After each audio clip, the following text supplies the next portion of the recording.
자, 오늘 요한계시록 강해는 21장 19절에서 27절까지 있는 말씀 가지고 성 안의 성전을 내가 보지 못하였으니 라는 주제로 우리 하나님 말씀 들을 텐데요. 영어로는 I did not see a temple in the city 라고 제목을 했습니다. 우리 하나님 말씀 같이 볼게요. 제가 한 절 읽고 여러분도 한 절 읽고 교독하겠습니다. 우리 마지막 27절은 함께 봉독합니다.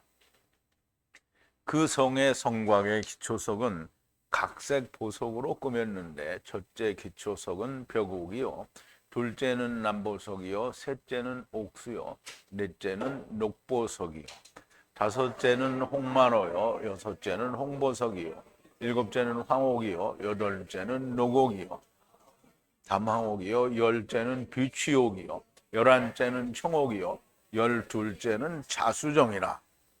그 12문은 12진주니 문마다 한 진주요, 성의 길은 맑은 유리 같은 정금이더라. 성 안의 성전을 내가 보지 못하였으니 이는 주 하나님 곧 전능하신 이와 및 어린 양이 그 성전이심이라. 그 성은 해나 달의 비침이 쓸데없으니 이는 하나님의 영광이 비치고 어린 양이 그 등이 되심이라. 만국이 그 빛 가운데로 다니고 땅의 왕들이 자기 영광을 가지고 그리로 들어오리라. 성문들을 낮에 도무지 닫지 아니하리니 거기는 밤이 없음이라. 사람들이 만국의 영광과 존귀를 가지고 그리로 들어오겠고 무엇이든지 속된 것이나 가증한 일 또는 거짓말하는 자는 결코 그리로 들어오지 못하되 오직 어린 양의 생명책에 기록된 자를 보니라. 아멘. 우리 잠깐 기도하겠습니다. 여호와 하나님의 이름이 하야 아세르 하야인 것을 우리가 알았고, 이제 우리가 첫사람 아담을 통해서 네피시 하이로 세상에 왔는데, 이제 나중 사람 아담, 즉 여호와 하나님을 통하여 우리가 새 하늘과 새 땅, 곧 영원한 하나님의 나라에 들어가는 것까지 공부를 했습니다. 여호와 하나님의 이름이 너무 명백하게 드러난 것이니 하야 세르 하야, 그 처음 여호와 안에서 그 나중 여호와 안에서, 그리고 첫사람 아담 안에서 나중 사람 아담 안에서 우리가 다 하나님이 데려오셨으므로 하나님이 데려가신다라는 말을 이 계시록 마지막을 통해서 온전하게 증거해 주시는 하나님께 감사를 드립니다. 아버지 하나님, 아직도 2시간이 더 남기는 했지만 요한계시록에서 보여주는 새하늘과 새 땅에 대한 명백하고 분명한 이해가 우리에게 있게 하여 주시옵소서. 우리는 아직 육신에 속하여 흙집에 머물고 있으면서 새하늘과 새 땅을 우리가 100% 느끼고 이해하기에는 쉽지 않으나 하나님의 성령님께서 우리에게 함께 해주시면 우리가 분명하게 깨닫고 야다할 수 있으리라 믿습니다. 아버지 하나님, 남은 2시간도 함께 해주시기를 바라고, 오늘 하나님의 말씀에도 함께 하셔서 말씀을 전하는 자나 듣는 자가 온전히 성령님의 역사 가운데서 하나가 되게 하여 주시옵소서. 예수님의 이름으로 기도하옵나이다. 아멘. 자, 이제 요한계시록이 오늘을 마치면 다음 주 2시간만 하면 22장이 모두 끝이 납니다. 이제 다니엘서는 오늘로 끝이 나고요. 이 다니엘서와 계시록이 거의 동시에 끝나면서 사실상 거의 모든 것들이 잘 서로 연결이 되어졌다라고 그렇게 보여집니다. 물론 다니엘서에서 아직 충분치 못한 것들이 요한계시록에서는 아주 더 깊이 자세히 그렇게 설명이 되어졌으므로 아주 잘 연결이 됐고 부족한 부분을 우리가 다 채울 수 있었지 않느냐. 물론 다 하나님께서 은혜를 주셔서 그렇게 채워지는 것이라고 믿고 또 하나님께 감사를 드립니다. 자, 이제 오늘 그 새와 새 땅에 있는 새 예루살렘, 즉 하늘로부터, 하나님에게서 하늘로부터 내려오는 새 예루살렘, 곧 어린 양의 신부이며 아내가 되는 이 새 예루살렘 성 안에는 성전을 사도 요한이 보지 못했다라고 말씀을 하는데요. 성전이 없는 이유는 하나님과 예수 그리스도가 성전이 되시기 때문입니다. 자, 오늘 이 말씀을 들어가기 전에 지난 시간 이제 곧 어제 했던 우리가 말씀을 좀 되새김으로 해볼게요. 그리고 성령 안에서 나를 크고 높은 산으로 들어가서 내게 하나님에게서 하늘로부터 내려오는 거룩한 예루살렘 큰 성을 보이시니. 성령 안에서, 당연히 성령 안에서죠. 지금 요한은 성령 안에서 지금 하느님이 하늘로 문을 열어서 글로 이제 끌어오신 거잖아요. 그 안에서는 여전히 성령의 역사 가운데서 모든 걸 보게 되는 거죠. 그리고 성령의 역사 안에, 성령 안에서 크고 높은 산인데요. 이제 처음 하늘과 처음 땅이 없어졌는데 크고 높은 산이니까 영적으로 우리가 말하는 시온 산을 말한다라고 볼 수 있고요. 거기로 들어가서 하나님에게서 하늘로부터 내려오는 거룩한 예루살렘 큰 성을 보이시니, 거룩한 큰 성 예루살렘은 어린 양의 신부요 아내가 된다라고 우리가 말씀을 나누었습니다. 그 큰 성이 하나님의 영광을 가졌으니 그녀의 빛남은 귀중한 돌과 같고 수정 같은 벽옥돌 같더라 그랬는데요. 하나님의 영광을 가졌다라는 말은 물론 빛이 비치니까 영광이기도 하겠지만, 하나님의 영광은 예수님이 십자가에서 죽으셨다 다시 살으신 것이 영광이고요. 우리도 다 똑같은 길을 갔다가 그 길로 나왔기 때문에 우리에게도 그런 영광이 동일하게 있는 거죠. 그리고 그녀의 빛남은 귀중한 돌과 같다고 그랬는데, 귀중한 돌은 이제 모든 12돌을 말하는 거죠. 그리고 수정 같은 벽옥돌과 같고, 그 수정 같다라는 말은 하나님의 말씀 궁창 위에 물이라는 의미를 가지고 있다라고 했죠. 크고 높은 벽을 가졌고 12문들을 가졌고 12문 위에 12천사들이 있고 그랬는데요. 문은 예수 그리스도를 나타내죠. 그래서 그 문에는 12지파의 이름들이 기록이 되어 있다라고 하는데, 12지파의 이름은 12쉐베트를 말하죠. 12쉐베트를 말하고요. 그리고 그 위에 그것을 나타내는 천사들이 있고요. 그 이름은 이스라엘 자손의 12지파의 이름들인데, 동편에 세 문들이 있고 북편에 세 문들이 있고 그리고 남편에 세 문들이 있고 서편에 세 문들이 있으니, 그리고 이 성의 벽은 12기초석을 가졌답니다. 기초석은 역시 문도 예수 그리스도를 나타내지만 12기초석도 역시 예수 그리스도의 터를 말하는 거고요. 그들 위에 어린 양의 12사도들의 이름이 있더라 그랬어요. 12사도들의 이름이 기초석, 예수 그리스도의 터 위에 있던 거죠. 그러므로 예수 그리스도의 터 위에 사도들이 성전을 세운 거잖아요. 그럼 그 성전이 누구라고요? 우리들을 말하는 거겠죠. 그리고 나와 함께 말하는 자가 금으로, 이제 이 사도들은 어제는 다 말씀을 드렸었습니다만, 가룟 유다는 이미 자기가 자기 길을 갖고 하나님께서 주신 영광의 길을 버리고 자기 길을 갖고요. 마띠아는 사도들의 생각으로 자기들이 제비를 뽑기를 한 거니까 하나님이 택하셨다라는 성경의 증거가 없으므로 하나님이 택하신 사도 바울이 그 사도의 반열에 들어가지 않았겠느냐, 우리가 그렇게 말씀을 나눴었습니다.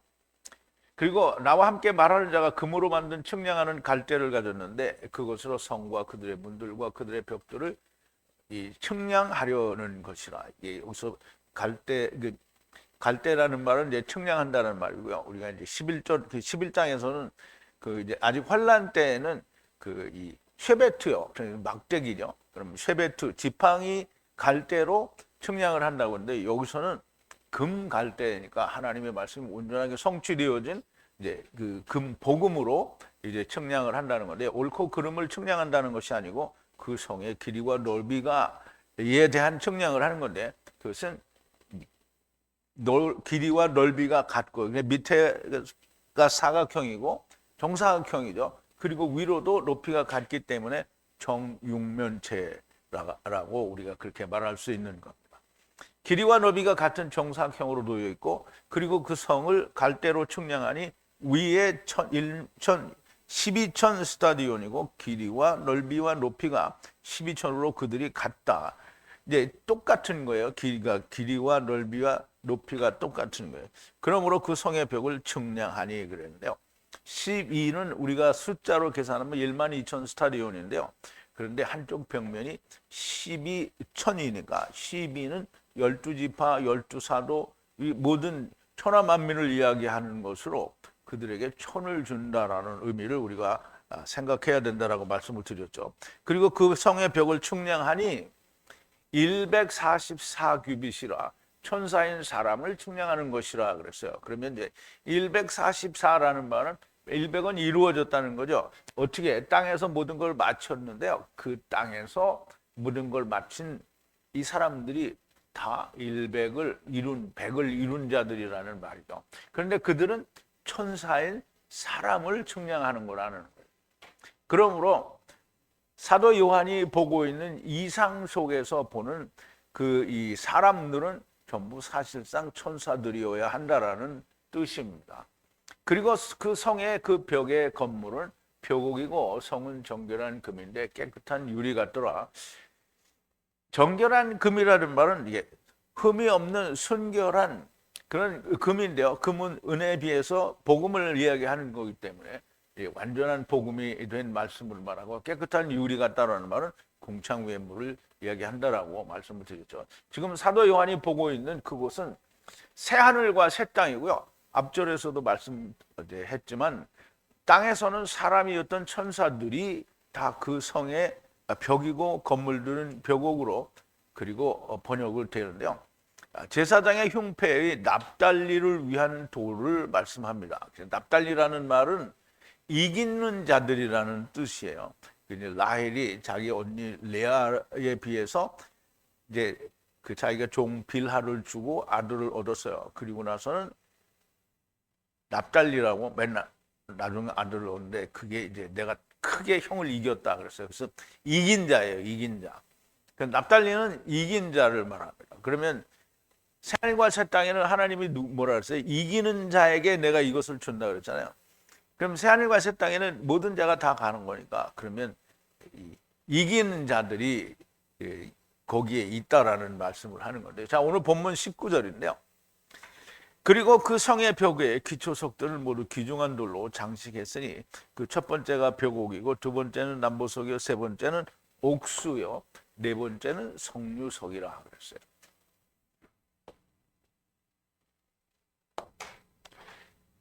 자 그리고 기초 성의 벽의 기초석은 모두 귀중한 돌인데요. 귀중한 돌로 장식했다 또는 이 장식했다라는 말인데 앞으로 나아가다라는 의미도 같이 있습니다. 그 기초석의 첫 번째는 벽옥이에요. 벽옥은 조금 전에 뭐라 그랬죠? 납달리라고 얘기했죠. 두 번째는 사파이어를 말할 수 있는데요. 청보석이라고, 남보석이라고도 얘기를 하는데요. 그리고 세 번째는 만호예요. 이제 번역에는 옥수라고 했는데 네 번째는 석류석입니다. 석류석. 이제 번역에는 에메랄드라고 했는데요. 이제 우리는 성경에 있는 대로 우리가 이제 전부 구약에서 이야기한 그 제사장의 흉패에 있는 그 이름으로 제가 다 이제 맞춰서 이제 설명을 한 건데요. 이제 안 되는 건 그냥 그대로 썼습니다. 자, 그리고 하나님에게서 하늘에서 내려온 새 예루살렘의 성의 벽의 기초석은 귀중한 돌로 장식을 하였다라는 말인데요. 귀중하다라는 말은 이제 새하늘과 새 땅에서는 그거보다 더 귀중할 수 있는 게 없죠. 그러면 귀중하다라는 말은 생명의 기초가 되었다라는 그런 의미인데요. 그 생명의 기초가 되었다라는 말은 12돌을 말하죠. 12셰베트를 말하는 겁니다. 그러므로 12셰베트의 이름들이 그대로 다 들어가 있는데 그 이름들은 전부 그 지파의 우두머리가 되는 거죠. 근데 그 지파의 우두머리들을 나타내는 돌이 제사장의 흉패에 그 돌들이 있기 때문에 그 돌들의 이름이 거기에 다 기록이 되어 있는 겁니다. 언제나 새하늘과 새 땅의 모든 것은 사람을 말한다라고 말씀을 드렸고요. 기초석은 예수 그리스도의 터요. 사도들의 이름이 거기에 기록되어 있는 것인데요. 그 위에 귀중한 돌로 장식한다는 것은 히브리어 장식하다라는 그 뜻이 나아가다, 전진하다라는 뜻도 있습니다. 그래서 안식을 이루어 문으로 들어가는 은혜인데요. 이것을 꾸민 것을 장식하다, 꾸미다라고 하는 겁니다. 바르게 들어가는 것이면 장식이 아니라 그것은 기록이 되는 거다라고 그렇게 말씀을 드립니다. 그러므로 여기서는 귀중한 돌들을 기록하였다라는 말이 되는 겁니다. 귀중한 돌들은 제사장의 흉패에 달린 돌들을 말하는데 이스라엘의 12지파를 말합니다. 이스라엘의 12지파는 좁게는 유대인들을 말하지만 넓게는 유대인들, 곧 르벤과 시몬과 레위, 유다와 종들의 자식들과 약속이 없는 자식들을 말합니다. 그러면 1차적으로는 레아가 낳은 르벤과 시몬과 레위와 유다가 이제 유대인들을 말하고요. 그리고 빌하와 실바가 낳은 두 아들, 그리고 합한 채 없이 낳은 레아가 낳은 두 아들을 해서 약속도 없고 종들로 태어난 자들이 표면적으로는 유대인들인데 전부 이방인들을 의미한다. 그래서 열지파라는 말은 천하만민을 의미한다라고 그렇게 분명하게 말씀을 드렸습니다. 그럼 성경이 하나님이 또 그렇게 말씀을 하신 거고요. 곧 여종 비나가 낳은 단과 납달리, 그리고 여종 실바가 낳은 갓과 아셀, 그리고 합한 채가 없이 낳은 아들 이사갈과 스불론은 이방인을 의미한다라고 우리가 설명을 드렸고요. 그러므로 이 모든 귀중한 돌들로 장식했다는 것은 천하만민이 새하늘과 새 땅으로 들어왔다라는 증거가 되는 것이고요. 첫 번째는 벼곡이고, 둘째는 남보석이고, 세 번째는 만호이고, 네 번째는 성유석이라. 새하늘과 새 땅에서는 순서가 그렇게 크게 중요하지 않다라고 보여집니다. 자, 20절인데요. 다섯째는 홍만호요, 여섯 번째는 홍보석이고, 일곱 번째는 황옥이고, 여덟 번째는 녹주석이요, 아홉 번째는 담황옥이고, 열 번째는 호만호이고, 11번째는 호박, 자주색이고, 12번째는 자수정이라 그랬는데, 우리가 또 원문을 한번 보죠. 제가 그 흉패에 있는 것대로 짝을 맞췄는데 전부 히브리어로 제가 이제 그 찾아서 기록을 해놨어요. 그러니까 여러분들이 참고하시려면 이걸 찾아서 참고를 하시고요. 어차피 이름이 좀 신약에서 다르게 나왔다고 하더라도 여전히 12지파의 이름들을 나타내는 그 돌로 되어 있는 거기 때문에 그 돌은 바뀌어질 수는 없는 겁니다. 번역이나 그 헬라어로 옮겨올 때나 또는 우리말로 번역할 때 다른 말이 되어서 그렇지 본래에는 히브리어가 가진 그것이 더 정확한 겁니다. 자, 그래서 다섯 번째는 홍만호고요. 그리고 여섯 번째는 홍보석인데요. 이제 홍보석은 아담이라고 합니다. 여기는 그 야하룸인데요. 그리고 여기는 아담이에요. 물론 이 아담이 똑같이 스페링을 똑같이 쓰는데 읽기는 아돔이라고 읽는 것 같아요. 그리고 일곱 번째는 황옥인데요. 이 피타드예요. 피타드. 그리고 여덟 번째는 녹주석인데요. 녹주석인데 베레케트예요. 베레케트. 여러분 원고에는 요 그러니까 레가 이게 알레프로 돼 있어요. 그래서 내가 붙였는데 이 원고에는 안 올렸어요. 그러니까 여러분들이 여기에 알레프로 돼 있는 거를 레시로 다 바꿔야 돼요. 그리고 아홉 번째는 담황옥인데요. 예.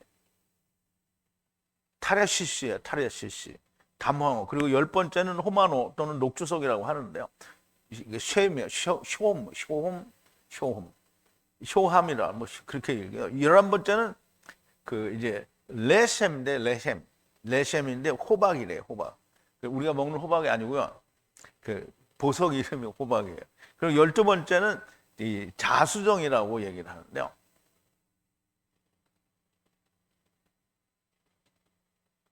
이게 그냥 넘어가자고요. 읽기 힘드니까. 새 예루살렘 성벽의 기초석은 예수 그리스도를 말하고 거기에 어린 양의 사도들의 이름이 있고 큰 이스라엘의 12아들들의 이름이 돌들이 장식되어 있다라는 말이고요. 새 하늘과 새 땅 곧 하나님의 나라가 무슨 세상이 말하는 아주 아름다운 그런 보석으로 꾸며진 것이 결코 아닙니다. 세상에 온 하나님의 모든 지체들을 구원하신 것을 장식하신 겁니다. 하나님의 나라에 온통 세상이 말하는 아름다운 보석들로 장식이 되고 있다면 하나님의 나라가 세상과 다른 것이 뭡니까? 그러면 하나님의 나라에 그 세상 목사님들이 말하는 막 엄청난 막 맨션 아파트가 있는데 서울의 어느 교회 장로님이 집이 거기 있던데 천사들이 그 앞에 잔디에 물을 줘가지고 그 앞에는 막 잔디가 파란데 어떤 집사를 하도 게을러가지고 천사가 물을 안 줘서 거기는 막 벌겋게 다 죽었다고. 그러니까 이게 천국을 지 멋대로 생각을 하는 거예요. 하나님의 나라는 세상 거로 표현을 하지만 세상의 물리적인 것이 거기에 있는 거는 결코 아닙니다. 여러분 제발 눈을 떠야 됩니다. 잠에서 깨어나야 됩니다. 타르데마에서 야센에서 깨어나야 됩니다. 자, 21절인데요. 그리고 그 12문들의 12진주들이 있으니 각각의 한 문 위에 한 진주가 있고 성의 길은 정결한 금이요 유리처럼 투명하더라 그랬는데요. 그리고 12문인데요. 그 12문은 12진주가 있고요. 한 가운데 각각의 그 한 가운데 문 하나에 진주가 하나씩 있다는 거예요. 진주가 하나씩 있는데요. 그리고 그 거리는 성의 거리는 금이고 깨끗한 금이라는 말이고요. 그러니까 이제 우리는 이렇게 하면 길에다 금을 깔아놨다 이렇게 하는데 영적인 세계에 무슨 물리적인 세상에 금이 왜 거기 가 있겠어요? 그리고 유리같이 투명하더라 그랬어요. 그러면 또 이제 설명을 드리는데요. 새 예루살렘 성의 각 벽에는 세 문들이 있었는데 이 문들이 모두 12인데요. 그리고 이 문들 위에는 각각 하나의 진주들이 있다는 겁니다. 이제 진주라는 말을 우리가 좀 설명을 드려야 되는데요. 진주라는 말은 여러 번 우리가 나왔죠. 창세기 그 2장에서도 이 강의 이름을 말할 때 그 베델리움도 있고 금도 있고 뭐 이렇게 있다라고 얘기를 했죠. 근데 그게 첫 번째 강이죠. 근데 그때 거기에 베델리움이라는 말을 이제 원래 원음으로는 읽기를 베도라흐라고 읽는데요. 그런데 그를 베델리움이라고 그렇게 이제 기록을 했어요. 그래서 베도라흐인데 베델리움이라고 그렇게 읽었는데요. 이 베도라흐는 유래가 어떤 단어에서 유래가 되냐면 나누다, 바달에서 유래가 됐어요. 그러면 베도라흐는 나누어졌다라는 의미를 가지고 있어야만 됩니다. 그래서 그 나누다에서 유래한 건데 어떤 것에서부터 나누어져 나온 걸 말하는 거예요. 그래서 성경에서 나누어졌다라는 말은 항상 성경에서 나누어진 것은 근본적으로 하나님으로부터 나누어진 것을 바달이라고 하는 거예요. 그래서 이제 그거를 우리가 어둠으로부터 빛으로 나누어진 거예요. 하나님으로부터 나뉘어진 것을 바라라고 했잖아요. 그런데 이제 어두운 가운데서 빛으로 들어가는 것을 바달이라고 하는 거예요. 그래서 나누었다라고 말을 하는데요. 어둠으로부터 빛으로 나뉘어지는 것이 바달이고요. 그러므로 어둠으로부터 빛으로 나오는 것이 곧 진주가 됩니다. 자, 창세기 1장 3절인데요. 3절 4절인데요. 자, 하느님이 가라사대 빛이 하야하라 존재하라는 거죠. 빛이 있으라 하면 빛이 오르 빛이 하야했다라는 거예요. 빛이 있으라 하니까 빛이 있었다 이 말이에요. 그러면 하나님이 빛을 보시니까 토부 선이에요. 그래서 그것을 나눴는데요. 어두움이 호셰크죠. 어두움 사이에 빛 사이에 쪼갰단 말이에요. 그러니까 어두움과 빛 사이를 나눴는데요. 사실 우리가 이제 제가 그 전에 그림 그릴 때 빛을 비치니까 물이 다 온통 파랗게 되는데 사실은 그렇지 않죠. 물론 물이니까 이제 그렇게 파랗게 표현을 했는데 빛이 비쳐서 온통 파랗게 되는 건 아니에요. 물 자체는 파랗게 되겠죠. 왜냐하면 궁창의 물도 아랫물도 파란 건데요. 그러면 이제 세상은 전부 하얗게 된 게 아니란 말이에요. 빛이 있는 데만 환한 거예요. 그래서 지금도 우리가 세상은 물리적으로는 이렇게 다 환하지만 어둡다고 하는 거예요. 왜냐하면 빛이 비춰지지 않는 곳에는 어둠이죠. 오늘 한국이 여기 낮이잖아요. 그러면 저 먼 곳에는 그러니까 해가 우리가 그걸 이해를 했는데 해가 돌아가는 게 이게 세상이 이렇게 돌아가는 게 아니고요. 해가 가는 거예요. 오고 가는 거예요. 해가. 그래서 뭐 믿지 않는 사람은 할 수 없는 거죠. 그러면 이제 음부에 가면 알게 되는데 내가 왜 세상에 있을 때 그 잠깐 한숨 쉬는 동안 사는 그 기간 동안 내가 왜 똥 욕심을 부려가지고 믿지 않았나 이거 후회를 막 몇천 년 동안 할 거예요. 그래서 그거 하고 싶으면 안 믿어도 됩니다. 근데 성경은 너무나 명백하게 해가 오고 가는 거예요. 동쪽으로부터 서쪽으로 계속 도는 겁니다. 그러니까 해가 있는 곳은 낮이고, 그리고 지나가면 어두움이 되는 거예요. 그래서 세상은 전체적으로 어두운데 빛이, 어두움 가운데에서 빛이 비쳤을 때, 예수님도 그렇게 말씀하시잖아요. 내가 세상의 빛이라, 빛이 있을 동안에 너희는 빛 가운데 들어오라는 거잖아요. 그러므로 어두움으로부터 나뉘어진 것이 빛인 거예요. 그러면 그 나뉘어진 빛이 곧 뭐냐면 진주가 되는 겁니다.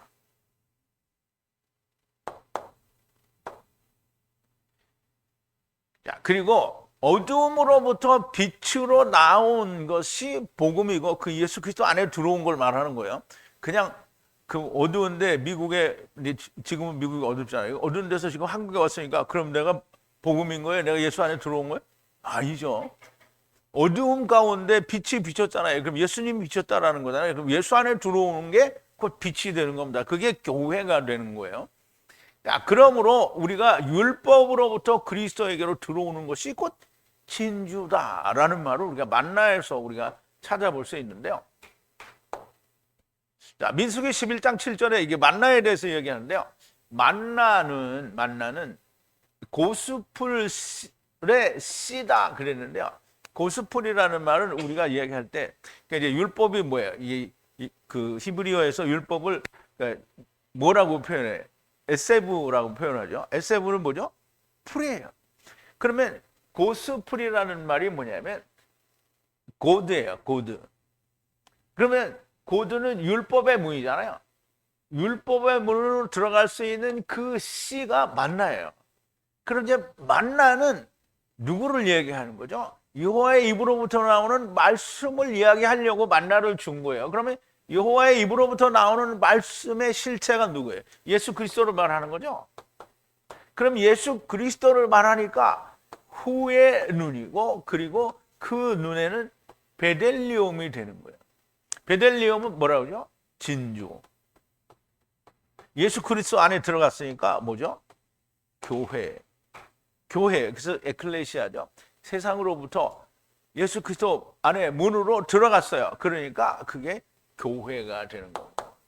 그러므로 교회는 세상으로부터 구별되어진 자들을 교회라고 하는 거지, 세상 속에서 큰 복을 받고 세상에서 온갖 떵떵거리는 복을 누리고 천국 간다, 이거는 교회 아닙니다. 그러므로 각 문에 진주가 있는 것은 그 문이 빛이 된 교회의 문이요, 그리로 들어가는 자는 오직 빛인 교회만이 들어갈 수 있다라는 말씀이 되고요. 그리고 새 예루살렘 성의 길은 정결한 금이라는 거고요, 복음의 길이라는 말이 되겠죠. 투명한 유리 같다는 말은 궁창 위에 생명의 말씀이라는 말이 되는 거죠. 자, 22절인데요. 그리고 그 성 안에서 성전을 보지 못했으니 주 하나님 전능자와 그 어린 양이 성전이 되심이라 그랬어요. 자, 템플, 성전인데요. 보지 못했다는 거예요. 그 안에가 어디요? 새 예루살렘 성 안에서 성전을 보지 못했다는 거예요. 주 하나님이 전능자이신 주 하나님이 성전이고, 그리고 어린 양이 성전이시다라는 거예요. 하나님과 주님이 그 성전이 되신다라는 거예요. 이미 성전이 있는데 성전이 필요가 없죠. 그러니까 우리가 하나님 새 하늘과 새 땅에도 이제 성전이 있다 이렇게 말하면 무식한 거예요. 하느님이 성전이에요. 그럼 이제 하느님과 예수님이 성전인데 그럼 우리는 뭘까? 우리는 다 돌멩이인가? 아니죠. 우리가 다 성전이에요. 우리가 하나님이 우리 안에 거하시는, 그럼 이제 새 하늘과 새 땅에는 무조건 하나님과 나는 하나인 존재가 돼야 돼요. 그래서 우리가 아버지와 아들과 내가 성령 안에서 하나가 되었다는 말은 너무 중요한 얘기고요. 그래서 우리가 아버지와 아들과 내가 성령 안에서 하나가 됐다는, 육신에 있을 때는 그렇게 말을 하는데 하나님 나라에서 천사의 몸을 입으면 어떻게 해요? 그럼 말하지 않아도 하나인 거예요. 하나인 거예요. 그럼 이제 성전이 우리가 다 된 거지. 하나님만 성전이고 예수님만 성전이 우리는 다 콘크리트고 지능 벽돌로 찍어낸 이 벽돌이다. 이렇게 말하면 안 되죠. 그리고 하나님에게서 하늘로부터 내려온 새 예루살렘 성 안에서 성전을 보지 못했으니 주 하나님 전능자와 그 어린 양이 친히 성전이 되시기 때문이라 그랬죠. 주 하나님과 어린 양이 성전이시라는 말은 나를 제외하고 보게 되면 돼지가 되는 겁니다. 이제 우리 어렸을 때 국어책에도 나온 도덕책인가 이렇게 나오죠. 돼지가 이제 소풍을 갔어요. 소풍 가서 숫자를 세는데 자기는 빼고 다시 11명이 왔는데 10명뿐이지 가만 쉬어봐도 10명인 거예요. 자기는 안 쉬는 거죠. 그럼 이제 이게 하느님과 예수님은 성전인데 그러면 그 성전 우리는 뭘 이렇게 하고 있으면 돼지 되는 거예요. 우리도 성전입니다. 성전의 부분이기 때문이고 새하늘과 새 땅이 성전이 되는 겁니다. 사실 하나님 나라가 성전 자체지요. 어디는 성전이 아닌 곳이 있겠습니까? 자, 23절인데요. 그리고 성은 해와 달이 그 성의 비침을 가질 필요가 없으니 그 하나님의 영광이 그 위에 비치고 어린 양이 그 성의 등불이 되심이라 그랬는데요. 자, 그 성이에요. 그 성은 여기서 이제 그 계시록 21장 이후에 나오는 성은 다 세상에 있는 예루살렘 성이 아니고요. 새하늘과 새 땅에 있는 하느님에게서 하늘로부터 내려온 새 예루살렘 성 어린 양의 신부 아내를 말하는 거예요. 거기에는 가질 필요가 없다는 거예요. 뭘 가질 필요가 없냐? 해와 달이 비추는 것이 그 성을 비추는 것이 필요가 없다는 거예요. 왜냐하면 하나님의 영광이 그들을 비추기 때문이에요. 그리고 어린 양의 그들의 등불이 되기 때문이에요. 촛불이라고 해요. 촛불이 아니고요. 하나님은 빛인데 예수님은 촛불이다. 그러면 이 말이 안 되는 거죠. 예수님은 등불인데 무슨 등불이냐면 그 촛대의 등불을 말하는 거예요. 그 촛대에 보면 가지가 6개 있고 한도 뼈가지도 있고 그 등잔이 7개 있어요. 7개에 다 불을 붙이는 거잖아요. 그 등불을 말하는 겁니다.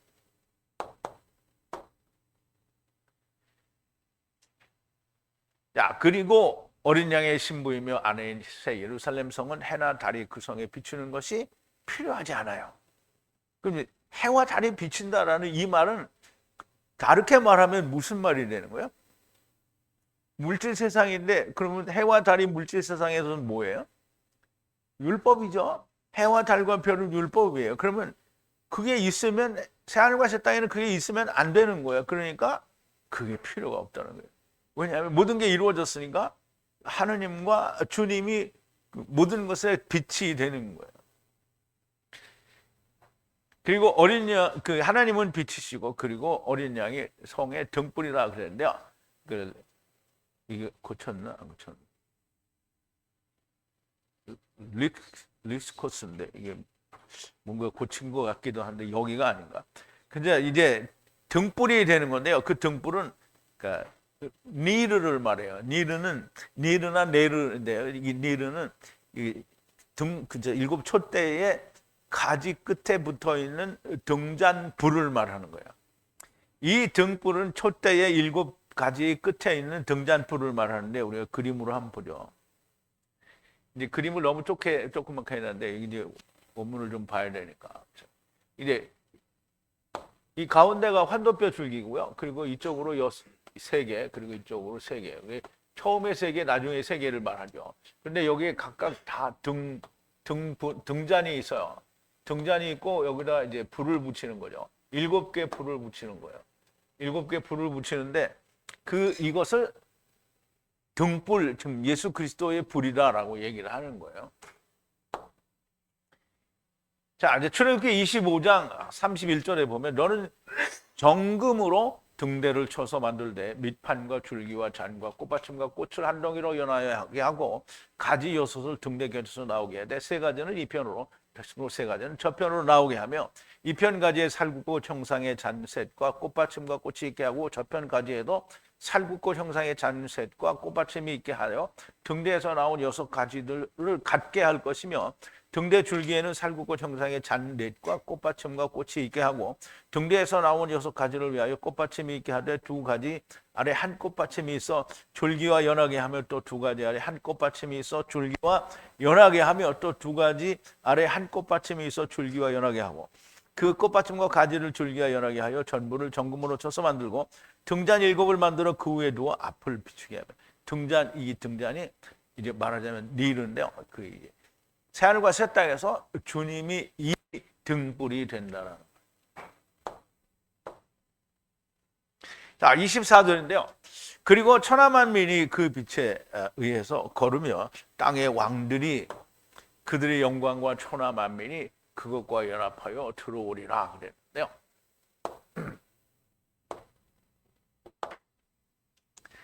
자, 여기 이제 걷다라는 말인데요. 할라크 혹은 이제 할라크라는 의미를 많이 가지고 있는데요. 여기서 이방인이라는 말은 무슨 새하늘과 새 땅에 이방인이 있겠어요. 이 천하만민이라는 뜻입니다. 천하만민이라는 뜻이고요. 그의 빛에 의해서 이방인들이 할라크 걷는다라는 말이에요. 그러면 이제 뭐 거기서 걸어 천사들인데다 뭐 지금 사도 요한이 보는 거는 이제 이상으로 보는 거니까 좀 이제 사람으로 보였을 수도 있고 그래요. 근데 이제 다 걷는다는 거예요. 그리고 누가 또 걷냐면 땅의 왕들이 걸어요. 땅의 왕들은 누구예요? 마귀예요? 이제 우리죠. 우리 왕 같은 제사장이 된 사람들을 말하는 거예요. 그리고 그들이 그들의 영광을 가지고 들어온다는 거예요. 이 감당한다라는 말은 운반한다 또는 뭐 어디로 들어간다 뭐 이런 뜻인데요. 그리고 여기 또 천하만민이 나오죠. 천하만민이 그것과 연합하여 그 빛과 연합하여 존경으로 들어온다라는 말이에요. 그 빛 가운데를 다닌다. 이제 그런 말이죠. 그러면 이제 새하늘과 새 땅 하나님의 나라에 누가 있냐면 왕 같은 제사장들이 있고 천하만민 구원받은 천하만민들이 있는 거예요. 그들이 다 그 하나님의 빛 등잔불, 그러니까 예수 그리스도의 등잔불로 통해서 그냥 다 그렇게 거기에서 행한다 이런 말이 되는 거죠.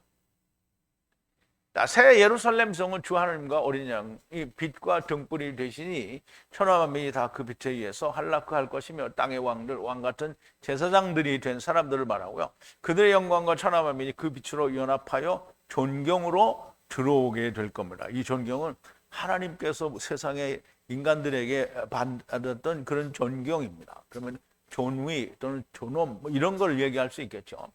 새하늘과 새 땅에서 모든 존재들이 주 하나님 영광과 어린 양의 빛에 의해서 새 예루살렘 성으로 할라크한다라는 말이 됩니다. 할라크라는 말을 우리는 스스럼 없이 쓰는데 제 강의를 처음 듣는 사람들은 할라크 이게 뭐야 도대체 뭐 할복 자살을 하는 건가 뭐 이렇게 생각할 수도 있겠죠. 할라크는 하나님과 동행한다라는 의미를 가지고 있습니다. 25절인데요. 그리고 성의 문들은 낮에 닫히지 않고 않으리라. 거기는 밤이 있지 않을 거라라고 얘기를 했는데요.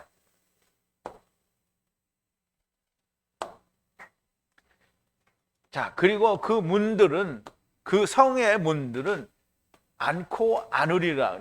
닫히지 않고 않으리라는 게 언제? 낮에. 그리고 밤이 존재하지 않을 거다라는 거예요. 어디에? 거기에. 새하늘과 새 땅의 새 예루살렘 성에는 밤이 존재하지 않는다는 거예요. 낮만 있다는 거예요. 어둠이 존재한다는 말은 있을 수 없는 거죠. 하나님의 나라에 율법이 있다. 이 말은 밤이 존재한다는 의미가 되는 거예요. 그러므로 하나님의 나라에는 밤이 없고요. 율법도 없습니다.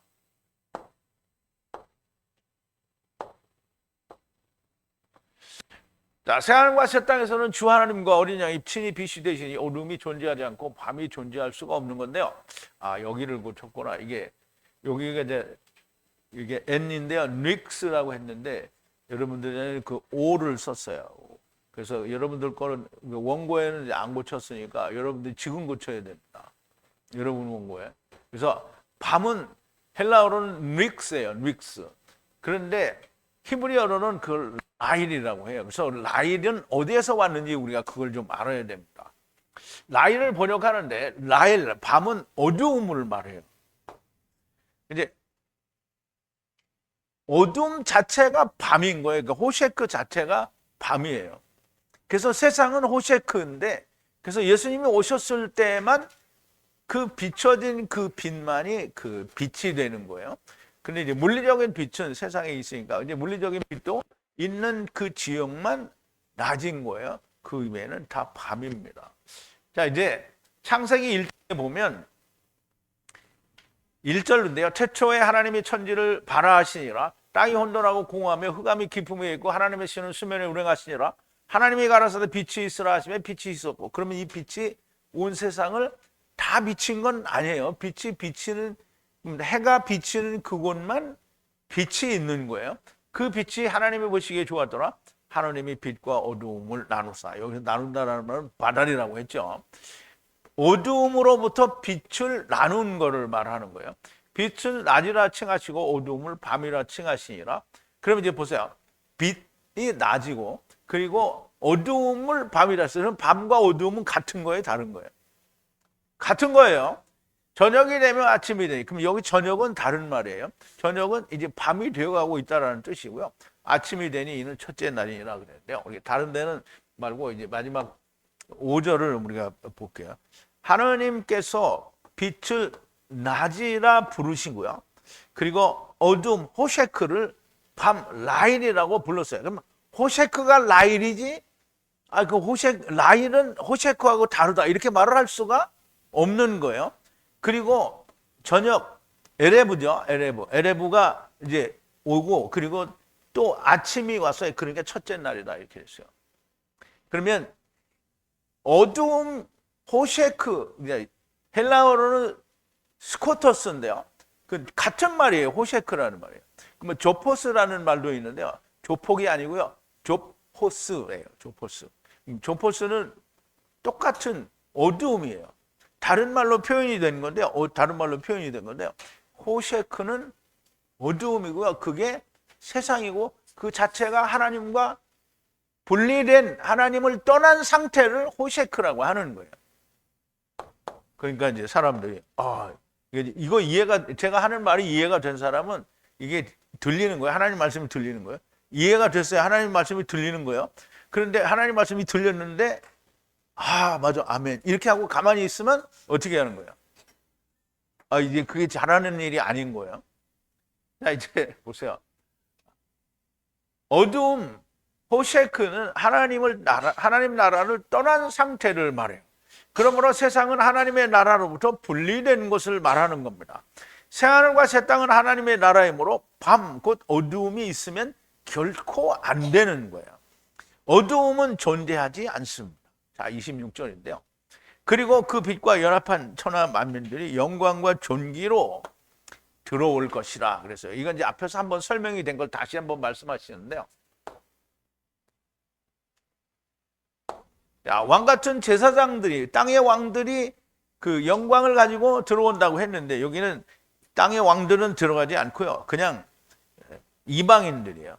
천하 만민이 그 빛으로 연합하여 존경과 영광을 가지고 그리로 들어온다는 게, 영광을 가지고 들어온다는 말은 하나님의 영광이 내가 있다는 말이에요. 그럼 세상에 온 모든 육체는 죽어요, 안 죽어요? 죽어요. 자기가 이제 그러니까 중요한 게 그거예요. 내가 살아있을 때에 주님과 함께 죽고 사는 것이 이루어졌잖아요. 그러면 그거는 미리 우리가 둘째 사망을 이룬 거잖아요.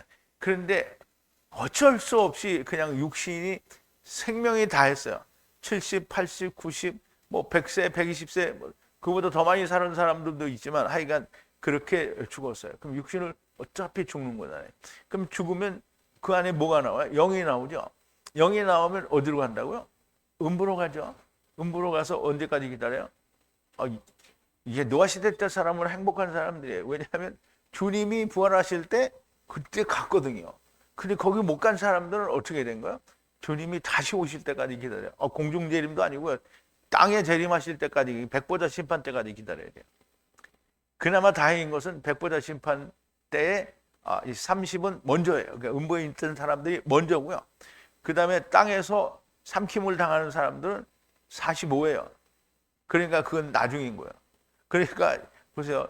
그나마 그것보다는 먼저 되니까 나 좀 먼저 30일 먼저 됐다고 뭐 좋아할 건 뭐가 있어요? 그게 그거지. 자, 그러니까 먼저 되는 사람 진짜 구차하게 맨 끝에 가서 간신히 턱걸이로 넘어 들어가면 어떻게 해요? 그 다니엘서에서는 그걸 뭐라 그러냐면 그 영원히 수치스러운 상태라는 거예요. 근데 이제 하나님의 나라에서는 수치스러운 게 있을 수 없죠. 그런데 다니엘이 땅에서 보는 다니엘의 눈으로는 그게 수치스러운 거예요. 이제 땅의 눈으로 보면 수치스러운 거예요. 근데 하늘에서 볼 때는 수치스러워요, 안 수치스러워요? 안 수치스럽죠. 근데 이제 우리가 여기서 볼 때는 아우 창피하다, 이게 쪽팔린다, 이렇게 애들 말로 그렇게 말을 하는 거예요. 자, 24절에서 그 왕 같은 그 이제 사람들의 영광을 이야기하고, 그다음에 그 영광은 왕 같은 제사장들에게만 있는 게 아니라 구원받는 모든 자들에게 그 영광이 있어요. 왜냐하면 다 죽고 살기 때문이에요. 천하만민이 주 하나님의 영광과 빛 어린 양의 등불과 연합하여 자기들의 영광과 존귀로 새 예루살렘 성으로 들어온다라는 말이 됩니다. 자, 이제 마지막 27절인데요. 그리고 부정한 자와 거짓말을 하는 자와 우상 숭배하는 자는 그 빛과 연합하여 들어가지 못할 것이다. 만약 어린 양의 생명책 안에 기록되지 않은 사람들은 그렇다라는 말이죠. 자, 이 말씀을 여러분들이 잘 이해를 해야 됩니다. 그리고 아니고 아니라는 거예요. 뭐가 아니냐? 들어가지 못하고 못한다는 거죠. 그것과 연합하여 들어가지 못한다는 거예요. 그것은 뭐예요? 그 빛과 연합하여 어디로 못 들어간다는 거예요? 새하늘과 새 땅에 못 들어간다는 말이죠. 물론 예루살렘 성으로 못 들어간다는 말로 이해할 수 있을 것도 같은데, 예루살렘에 못 들어간다 이렇게 하면 그럼 새하늘과 새 땅에 간 거잖아요. 그러니까 이 새하늘과 새 땅에도 못 들어가는 누가? 모든 부정한 자들. 그리고 행하는데 뭘 행했냐면 우상 숭배를 하고요. 그리고 거짓말을 행하는 자는 들어가지를 못하는 거예요. 그리고 그들은 어떤 사람들이냐면 기록되지 않은 사람들이에요. 어디에? 생명책 안에 기록되지 않은데, 누구의 생명책? 어린 양의 생명책 안에 기록되지 않은 자들, 거기 못 들어간다는 거예요. 자, 이제 그러면 보세요. 이 말을 써놨으니까 그럼 새하늘과 새 땅에도 그러면 이제 거짓말하는 놈도 있고 우상 숭배하는 놈도 있고 부정하는 놈도 있는 거 아니냐, 이렇게 말하겠죠. 그러니까 댓글 쓰는 어떤 미련한 사람들의 생각처럼 알렉산더 대왕이 그 헬라의 왕이라고 하니까 무슨 이따위로 말하는 사람 거짓 선지자가 아니냐, 뭐 이렇게 말하는 사람이 있는데요. 이거 하나님이 얘기하신 거예요. 이거 거짓말이라고 하면 안 됩니다. 그 안에 우상 숭배자가 있다라는 말이 아니라 우상 숭배자나 거짓을 말하는 자나 부정한 자들은 아예 새하늘과 새 땅에 못 들어온다라는 얘기를 하는 거고요. 그리고 생명책에 기록되지 않은 자는 못 들어간다는 거죠.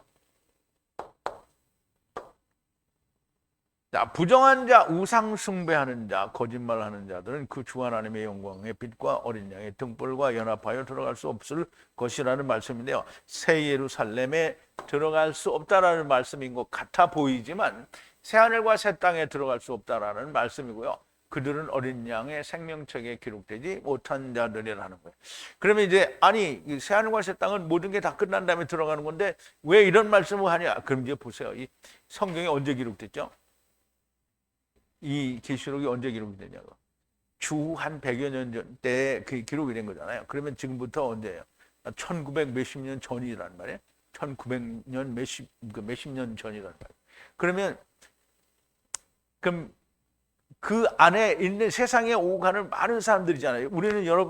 저와 여러분들은 그 세상의 끝자락에, 아주 끝자락은 아니지만 거의 끝자락에 우리가 와 있는 거예요. 그럼 이제 우리는 이 말씀과 상관이 없는 거예요. 이게 계시록에 있는 말이기 때문에 우리는 상관이 없는 거예요.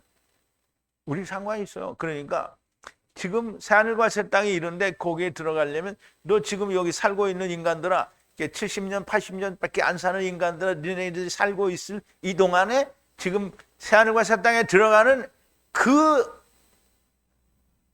뜻을 이루라는 거예요. 하나님의 뜻을 이루라는 거예요. 뭘로 이루라?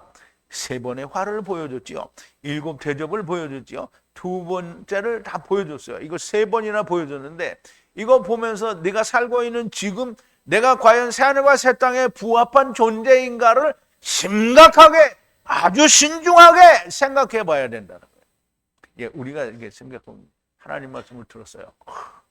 난 진짜 이제 하나님 말씀 이렇게 내가 많이 하는데 하나님이 나를 버리시겠어 이렇게 생각하는데요. 그게 아니고 여러분 날마다 생각해야 돼요. 아, 과연 내가 오늘 하나님 나라에 합당한 사람인가? 이걸 항상 생각해야 돼요. 그러니까 내가 맨날 죽어라 그랬더니 죽었는데 왜 죽으라고 그래요? 그래 죽었는데 내가 죽으라고 그러면 화나요, 안 나요? 근데 안 죽었으니까 화가 나는 거야. 그래 왜 화를 내? 아, 죽었는데 왜 죽으래? 아, 죽은 놈이 내가 죽어라 그러면 알아요, 몰라요? 모르죠? 아, 죽었는데 내가 죽어라 그랬더니 아, 이거 내가 죽었는데 왜 죽으라 그래? 그러면 자기 살았다는 거잖아요. 아니, 죽은 사람은 내가 죽으라 그러면 아무 소리도 안 해요. 근데 안 죽은 사람이 뿔떼고가 나는 거야. 아니, 죽었는데 왜 또 죽으라고 하냐? 아니, 죽은 놈이 내가 뭐라고 하면 그거 들어요, 못 들어요? 근데 우리가 그렇잖아요. 죽은 자식 뭐 만지기라고 그러는데 죽은 놈은 아무리 건드려봐야 무슨 거기다 귀에다 대고 뭘 말을 해도 안 되는 거예요. 근데 내가 죽어라 그랬더니 그 화를 냈어. 그러니까 안 죽은 거죠. 여러분, 우리가 날마다 사도 바울이 날마다 죽는다는 얘기는 그거야. 뭐 죽은 게 또 죽겠어요. 그런데 사도 바울이 로마서 7장에서 얘기하잖아요. 나는 마음으로는 하나님을 위해서 이게 열매를 맺고 하나님을 위해서 살고 싶은데 내 안에 있는 다른 하나의 법이 있는데 그게 죄의 법이에요. 나를 자꾸 죄인으로 만드는 거예요. 그 죄인으로 만드는 게 뭐냐면 사도 바울을 자꾸 죄를 짓게 하는 게 아니라 자꾸 사도 바울이 죄를 범하게 하고 그게 아니고 하나님의 일을 열심히 하는데 항상 보면 자기 생각이 있는 거예요. 그러니까 이건 없앨래 없을 수가 없는 거예요. 왜냐하면 육신을 가지고 있기 때문에. 그럼 뭐 누구라도 안 그러겠어요? 사도 바울은 무슨 이게 누가 와서 바늘로 콕콕 찔러도 이게 막 땡큐 감사 막 이렇게 하는 거예요? 그러면은 매 맞을 때 그 맞은 거에 대해서 정말 감사하다고 했어요. 그게 아니에요. 보세요. 그렇게 매를 맞는 것도 그렇게 감사하게 생각하는 것. 이게 육신을 가진 인간이 가지고 있는 그 조그마한 것이라도 이게 없어지지 않으니까 그럼 이제 사도 바울은 그걸 고민하는 거예요. 그러니까 오늘도 내가 이게 하나님 나라에 부합한 그런 사람인가 이거를 스스로 확인하는 거예요. 그럴 때 주님이 뭐라고 하셨냐면 내 은혜가 네게 족하도다 그랬어요. 그러면 하나님께서 묻지 않겠다는데 너는 왜 자꾸 그렇게 묻냐? 물론 그런 뜻도 되겠지만 사도 바울은 그래도 끝까지 자기를 하나님 나라에 합당한 자인가를 항상 그렇게 생각을 했다라는 얘기가 되는 거예요. 그러므로 우리가 하나님의 귀한 말씀, 생명의 말씀, 진리의 말씀을 들었는데 과연 내가 이 세상에서 살고 있는 이 내 모습이 과연 하나님의 나라에 합당한 존재인가를 한 번쯤은, 근데 한 번쯤이 아니죠. 사실 바울처럼 하려면 날마다 그걸 생각을 해야 돼. 날마다 생각하고 있어요? 대답만 하는 것 같은데. 자, 그래서 지금 사도 요한이 이야기하는 이 기록된 책은 지금 이 땅에 살고 있는 인간들이 지금 네가 하나님 나라에 합당한 열매를 맺는 삶을 살고 있느냐라는 이것을 묻는 거예요. 그러니까 우리가 들을 때 계시록은 몇천 년 후의 일이니까 나하고는 상관이 없어. 이게 아니라 지금 당장 너에게 문제가 있다는 거예요. 그래서 네가 지금 그렇게 하고 있으면 너는 거기 못 들어간다 이 말을 하는 거죠. 이 계시록이 2000년 전에 주신 것인데 주님이 오시기 전에 이 글을 읽는 모든 자들에게 하시는 말씀이 됩니다. 아직 땅에 살고 있으면서 주님이 아직 오시기 전에 자기 자신의 사망을 만나게 될 모든 사람들에게 하시는 말씀입니다. 주님은 2000년 전에 오셨다 가셨어요. 그러면 주님이 다시 오신다고 하고 지금 2000년이 넘었는데도 안 왔잖아요. 그러면 이제 앞으로도 1000년은 더 있어서 7000년이 들어갈 때 오실 텐데 그러면 그때에 오실 때에 내가 살 수 있어요? 그때까지 내가 살아요? 그러면 걱정이 없어요. 왜? 그때 코앞에 가서 내가 고치면 되니까. 그런데 못 살잖아요. 그냥 어느 날 갑자기 나도 모르는 사이에 죽을 수도 있는 거잖아요. 사실 나 같은 경우에는 이제 교통사고가 크게 나고 죽을 뻔한 게 이제 여러 번 있었는데, 이제 우선 심장에 이거 뭐 그 스텐트를 2개 박았으니까 이때 잘못됐으면 죽었을 거고요. 그리고 이제 음주 교통사고로 죽어서 열흘 만에 3일 만인가 깨어났으니까 그때 못 일어났으면 그냥 죽은 거예요. 그러니까 얼굴에 다 흔적을 가지고 있잖아요. 죽었을 거고요. 그리고 뇌 수술했잖아요. 뇌출혈 와가지고 다 죽을 뻔했는데 안 죽었잖아요. 안 죽였는데 그럼 안 죽였으니까 하느님이 안 데려갔으니까 뭐를 하라고 하는 거잖아요. 그래서 그거 하는 거에 열심히. 여러분, 사람이 언제 죽을지 모릅니다. 언제 죽을지 모르는데 난 주님 오실 때까지 내가 기다릴 거야. 그럼 많이 기다리셔요. 자기 자신이 짧은 풀과 같은 인생을 살면서 주님을 만나게 되는 그 사망이 오기 전에 니네가 생명책에 기록된 존재들이 되라는 거예요. 새하늘과 새 땅에는 주 하나님의 빛과 어린 양의 등불과 연합하에 하나가 되지 않으면 들어갈 수 없다라는 말씀이 되는 겁니다. 사도 요한에게 장래에 되어질 일을 보여주신 것은 오늘 우리가 사는 세상에서 하나님의 말씀과 거짓 복음이 어떻게 나타날 것인지를 말씀하시고 보여주는 겁니다. 어떤 결과를 보여주시는 것이 아니라 먼 미래에 일어날 일은 이러한데 네가 오늘을 살면서 너는 먼저 이것이 네 안에 이루어져야 된다라는 말씀을 하시는 거예요. 그러니까 히브리서 9장 20절에도 그러잖아요. 사람이 한번 죽는 것은 정하신 이치요. 그 죽은 뒤에는 뭐가 있다? 심판이 있다라는 거예요. 그러면 내가 언제 죽어요? 주님이 오실 때까지 살아요? 아니요. 그냥 곧 죽어요. 이제 곧 죽어. 아직 당신의 육신이 살아있는 동안에 진리와 거짓을 분별하여 주 하나님의 빛과 어린 양의 등불과 연합하여 하나가 되어야 한다라는 거고요. 그렇지 않으면 새하늘과 새 땅은 당신과 상관이 없는 자가 된다라는 말씀입니다.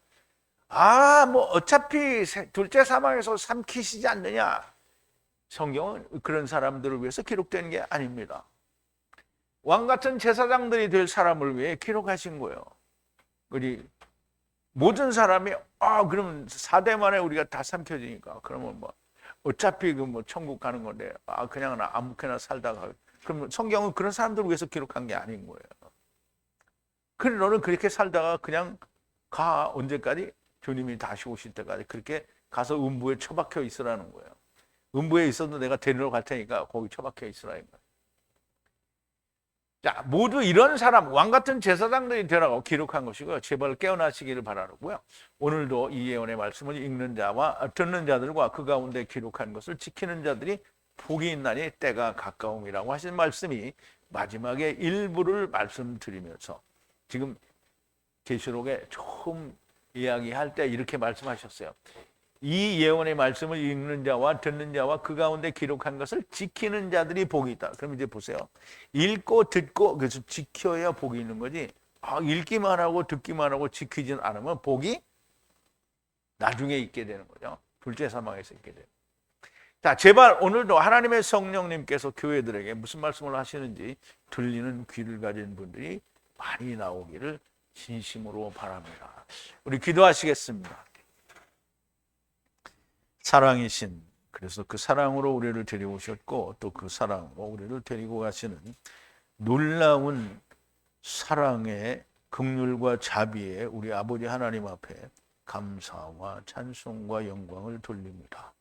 오늘 우리에게 이 놀라운 하나님의 비밀의 말씀을 알려주신 것도 너무나 감사하지만 아버지 하나님, 이 모든 것을 깨닫지 못하고 세상을 떠난 모든 영들을 하나님께서 버리시지 아니하시고 다 마지막 날에 살리시겠다라고 말씀하신 주님의 말씀을 기억하고 또 믿는 자들도 마지막 날에 살리시겠다라고 하신 말씀을 기억하며 하나님께서는 그 이름 안에서 그 어느 누구도 버리지 않겠다고 하신 하나님을 사랑하고 그 하나님의 사랑에 감사를 드리면서 우리의 모든 지체들이 하나도 버려지지 않고 함께 돌아갈 수 있다라는 것에 너무나 깊은 감사와 찬송과 영광을 돌립니다.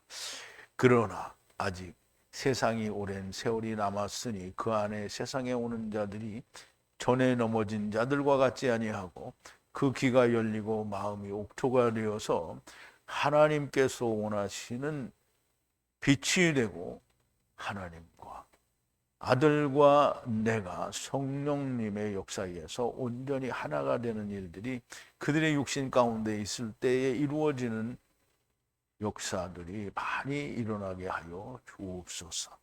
예수님의 이름으로 기도하옵나이다. 아멘.